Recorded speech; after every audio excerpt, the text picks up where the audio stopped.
હાલો મિત્રો, તો અમે આવી ગયા છીએ વાડીએ. આપણે ઋતુરાજસિંહ ગોયલ અને આ અમારા રાવલદેવ છે, પ્રદીપભાઈ લાખાભાઈ. જો આ એમનો વાડીનું એન્ટર, જો આ એમને બનાવ્યું છે. બાકી શેડ બનાવવાનો છે. પછી શું કરવાનું છે? તબેલો કરવાનો છે. જો અહીંયા એને હોત પણ બનાવેલો છે. તો જ્યારે અમે તબેલો બનાવશું, એનું નિર્માણ કરીશું, તે પાછો એક વિડીયો બનાવી નાખશું. પાછો એમની લક્ષ્મી ઘોડી જે છે, ઘોડીનું નામ લક્ષ્મી છે. હવે એ ઘોડી વહી ગઈ છે, આમ સરવા વહી ગયેલી છે. તો જો ગોતી આપણે તમને બતાવી, ઘોડી અમારા ઋતુભાઈની છે સમજ્યા. અને અમારા પાણી આવવાના ભગવાનની મહેરબાની છે. વરસાદ બહુ પડ્યો એટલે પાણી ધરવાના છે સમજ્યા. જો કપા જો મિત્રો મૂક્યું છે ને,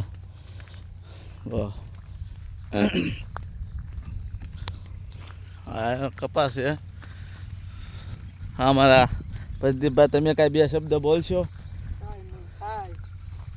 પછી ઓલું કયો લાઈક શેર ને સબસ્ક્રાઈબ કરવાનું કયો, એટલે ખબર પડે આપણે યુટ્યુબ ફેમિલીને કે ભાઈ એ અમારા પ્રદીપભાઈની એક વાઇડ જો આમ જરીક વાંકી થઈ ગઈ છે, રક્ત થઈ ગઈ છે. અહીંથી નહીં દેખાય, આપણે એ બાજુ જવું જોઈએ સમજ્યા. હાલો મિત્રો, હવે મેં તમને ઘોડી બતાવી દઈએ કે ઘોડી ક્યાં છે અને શું કરે છે. ઘોડી કપા નહીં ખાતી હોય તો સારું લ્યો, કપા ન ખાય ઘોડે પછી ને કાંઈ કપાને ધ્યાન રાખવું, ઘોડીને ધ્યાન રાખવું છે. હું તો એમાં હાથી આપવાની જરૂર છે. હા, ટ્રેક્ટર નાનું ટ્રેક્ટર હોય ને એ પૈસા ચાલુ કર, એમાં હાથી હટાય નહીં. પછી થોડુંક ઓલું થાય ને, પછી ઓલું કરી નાખે ને હાથી તું પાણી મૂકી દઈશ ને તો એમાં ખડ થઈ જાય જાદુ સમજ્યા. બીજું કાંઈ નહીં. હાલો મિત્રો, હવે આપણે જઈએ છીએ લક્ષ્મીભાઈ. હા અમારા ઋતુભાઈ જો ઝારભાઈની જમાવટ બોલાવી દીધી છે. પાછળ ઝાર છે.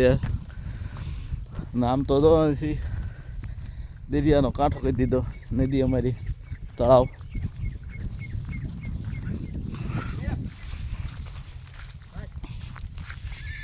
જોઈ લો, હા વાળી દીધી ને લક્ષ્મીનું નામ પડ્યું ત્યાં.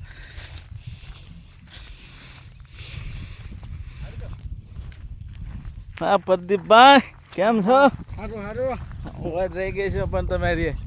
હે પ્રદીપભાઈ, તમારી ડોક રહી ગઈ છે.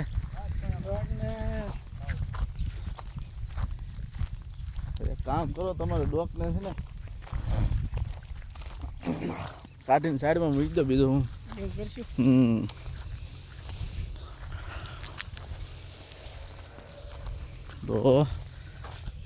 તો ઝીંઝવો હશે એટલે ઝીંઝવો સરવા એમ પડી આવતી હોય.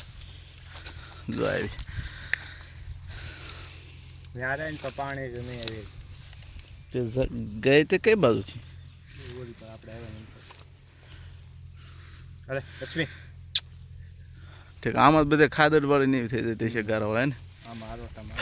હવે તો જો પાણી ભર્યું છે, નદીની કાંઠે વાડી છે, એની ઘોડી સરે છે. તો મિત્રો અહીંયા આપણો હવે બ્લોગ પૂરો કરીએ. આવજો. જય શ્રી કૃષ્ણ, હર હર મહાદેવ, જય માતાજી મિત્રો.